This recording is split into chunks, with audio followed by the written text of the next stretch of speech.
What's up, you guys? My name is Lily. I'm a fiber artist and knitwear designer, and I like to make things. You might notice a little something different in my house, which is this knitting machine. Yes, I did tease this knitting machine in my last video. When I posted that video, I didn't know that I was actually going to buy one, but I found this gorgeous Brother knitting machine on Facebook Marketplace. And what's really cool about this machine is it came with this manual with all the instructions you could ever want. And it also came with 3 different sweater designs that you can make on the machine. I'm just gonna go through this pamphlet from 1982, and I'm gonna be making lady sweater number 1.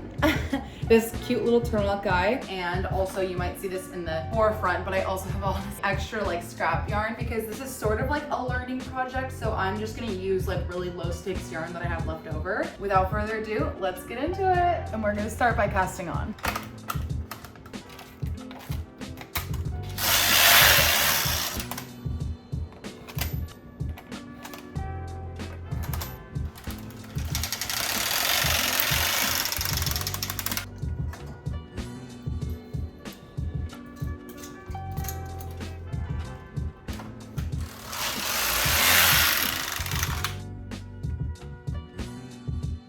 You guys just saw me knit the waist yarn. If you don't know, waist yarn is just scrap yarn that goes in the beginning and end of your knit panels to have a cleaner edge. So I just finished my waist yarn. Now I'm gonna go in with my body color. I have so many choices, I don't know what I'm gonna do. Okay, this is kind of risky, but I think I'm gonna go in with my brushed Surrey yarn right here. And the reason why this is risky is because I've never used it on the machine, and this yarn can be kind of testy. So hopefully this works. If it doesn't, I might cut this out, or you guys will see me fail. So let's see what happens.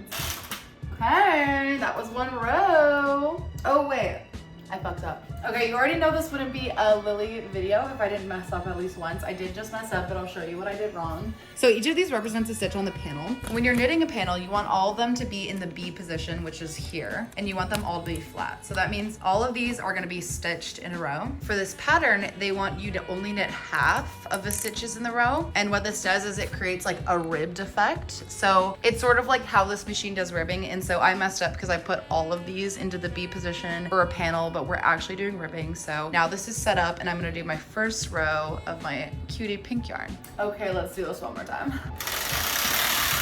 I just did 1 row of my brush Surrey, and I'm gonna do 40 rows of this ribbing, and I'll be right back.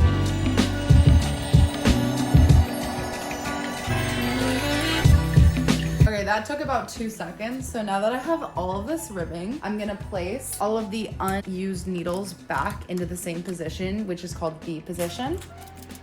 We're gonna create the ribbing by placing the first row, which is right here, onto those needles like this, and then we're gonna knit a regular line, and then this creates like this ribbing, as you can kind of see here. Although it looks like it's way too long, but this is me learning, okay? I'd just like to take this moment to point out the fact that even though I'm not hand knitting it, using these machines still takes time. This is not a very fast process, and certainly not as fast as Fashion Nova manufacturing their knit goods, but I just want to point that out because I get some comments on my Instagram asking if things are handmade or made on a machine, and I still consider the things that I make with these tools handmade. It still takes me hours and hours to complete garments, even with the help of essentially a panel maker. I just want to point that out because I feel like it's just hater behavior to like say that something's not handmade because it's made in a way that you aren't used to. And also like it's hater behavior to like see someone do something with their hands and try to discredit it. Shout out to all the knitting machine baddies. I love you guys.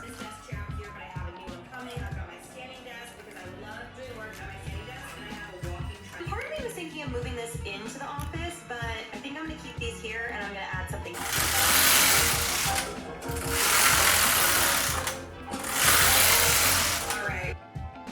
Hey guys, it's me. I'm back. It's the next day, as you can probably tell because of my robe change. It's currently like 5 p.m. and the reason why I picked this up the next day is because I had to redo the ribbing, I think like 7 times.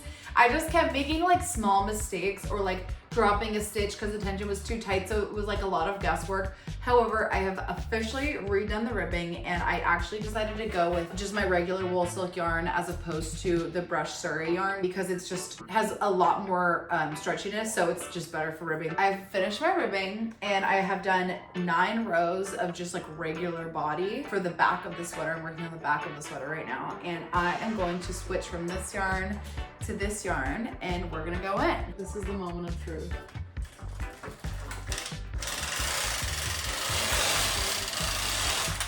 Yes, okay, 1 row done. Let's freaking go. Cool. This pattern is for a full-size sweater, so I'm kind of going for something more cropped like I said. So I am going to, the pattern says to go for 70 rows. I'm gonna go for 50 and see how I feel. And that's the tea. Update. So I just did some math, and I'm gonna do 47 rows until the underarm portion, and then I'm gonna do 50 rows for the top. That should work out to be a crop, but we'll see. Also, I did want to say the reason why I'm doing this project, like making a sweater that they have written down, is because I think it'll help me learn a lot of techniques of like things you can do on this machine, like the ribbing, for example. So I feel like it's going to be a good learning opportunity. So that's why we're here. Slay.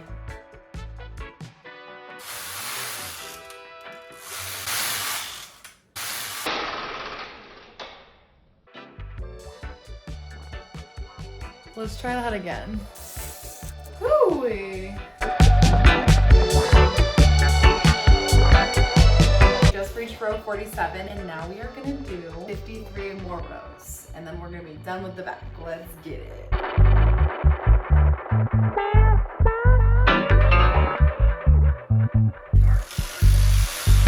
That was low-key a roller coaster, but I just finished the back panel. It should have taken me like 15 minutes, I feel like. It did take me like an hour and a half just because I messed up the ribbing, ran out of yarn a few times, so it came right off. I think I showed you guys that. But this is the back panel. It's cute. Yeah, I'm excited. It's gonna be like nice and oversized, but it's gonna be so comfy. I'm glad that I made it shorter because this is like the perfect length for me at least. I'm really hungry. I'm gonna make dinner, but I'll see you guys tomorrow to do the front panel.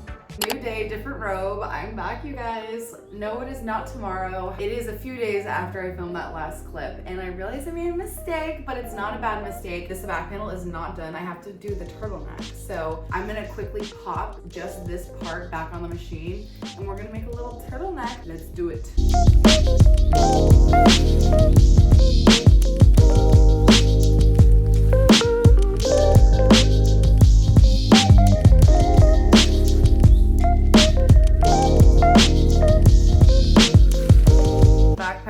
Officially done. Sorry, I'm so backlit. I'm gonna do the exact same thing for the front panel, and I'll meet you guys back to do the arms. Let's get it.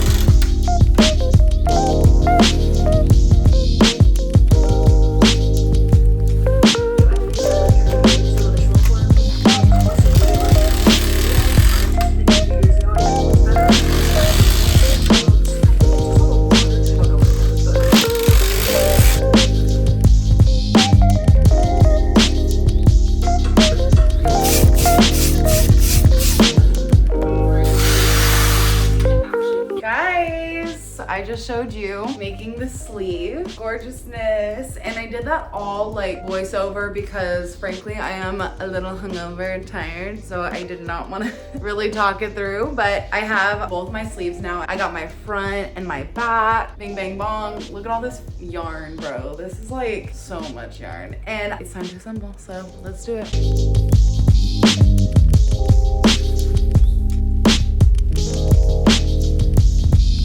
So we're gonna start by attaching the shoulders. I'm gonna put these all back on the machine for both sides, and then we're gonna put the back panel on and then assemble them. Now it's time to attach the back, and we're gonna attach right sides facing together, so wrong side facing me, and I'm just gonna do the same exact thing here. Now we're gonna push all these needles back and it's gonna pull these stitches through these stitches. Let's see how that works. Oh, we lost 2. But I think we can fix this very easily.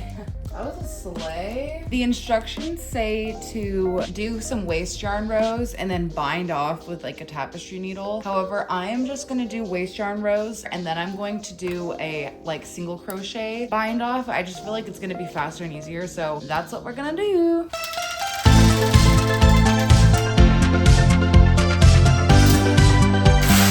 Now it's connected and I'm just gonna do a single crochet in each of these pink stitches to secure together. And this is what the other side looks like. So I'm gonna obviously remove this waist yarn. I'm just gonna chain 1 and I'm gonna single crochet in that first stitch.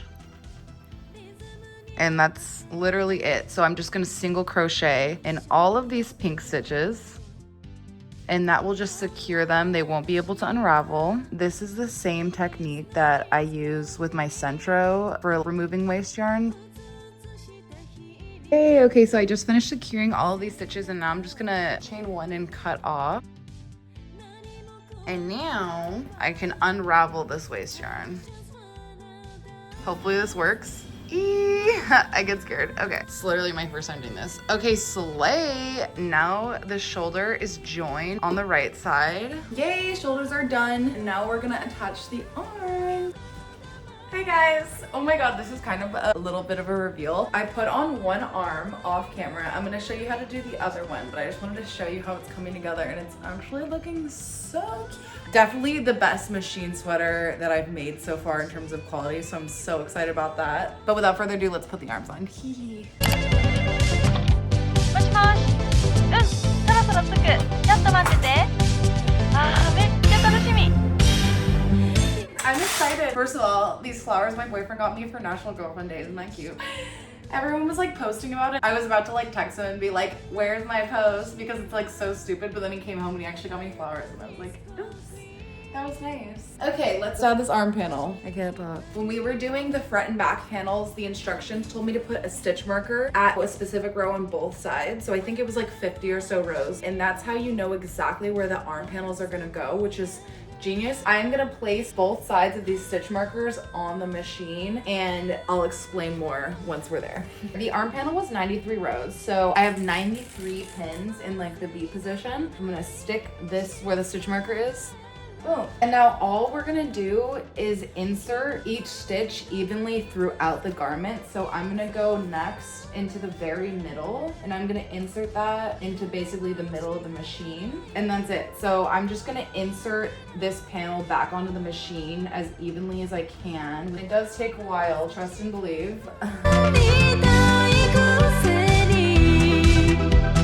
Bing bang bong. And now we're just gonna push this all the way back. So the needles are all the way out. Now, this part is gonna take even longer. Voiceover Lily here because I explained this incredibly poorly, but I'm gonna place every single stitch from the arm panel back onto the stitches of the machine and I'm gonna pull them through that panel basically. And then I will knit one row and the arm will be essentially attached to the panel. Yay, we're done. So now we're just gonna pull all of these stitches through this panel. Let me show you.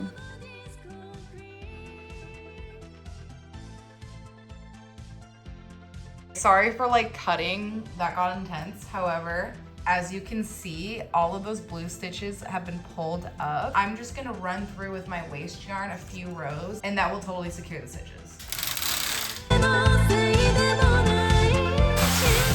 The last step is to secure the blue stitches with a single crochet.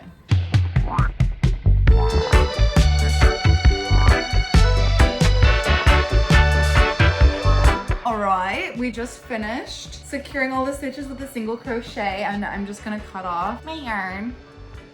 I'm becoming way too unhinged in front of the camera. And now it's time to remove the waist yarn and we're almost done. Oh my God, stop! I need to stop. Okay, apologies for the bad angle, but all I'm gonna do is unwind. This is what it looks like when it's all done. And then when you fold it, it becomes a little sweater. Also, there's simply no way I'm weaving in these ends. Like, I'm so sorry. I'm so sorry to me. I'm not doing that. So I got my sweater laid out here. It's kind of looking gorgeousness. And the last step is gonna be to slip stitch all the way through the arms and the body, and then slip stitch the turtleneck together here. And then it's gonna be done. Let's pin this. I got a haircut. Except this side is longer than this side. And as a person with OCD, it's bothering me. No, it's okay. But I literally, this is like not a vlog. I had to get home and cut it because like she gave me like a bob. So it was like, these parts went to like here. And I was like, that's not, I go for the Willy Wonka, you know?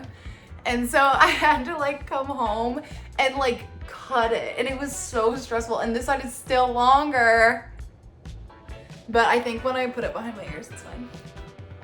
Anyways, I'm totally normal and not weird. Let's assemble these panels.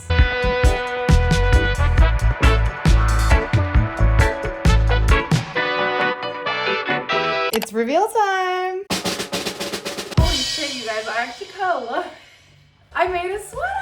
I made an 80s sweater on my 80s knitting machine. This is not intentional, but the colors are giving like, it's 1983. I'm like a preppy jock. Like, I'm about to beat you up. I'm an asshole, you know? I think the length is perfect. I love the boxy fit. The sleeves are a little long and they're also a little loose, but I'm just like comfy as hell. Like, I'm honestly fine with it. This is definitely my favorite machine sweater I've made so far. It kind of shits on my machine sweater tutorial that I posted earlier, I'm so sorry to say. But yeah, this is my 1985 sweater right out of the book. I'm so happy with how this turned out. Thank you guys so much for watching this. If you like this video and you like tutorials and DIYs and Crafter Girl things, please give this video a like and subscribe to my channel. I really appreciate your time. Thanks for being here, and I'll see you in the next one.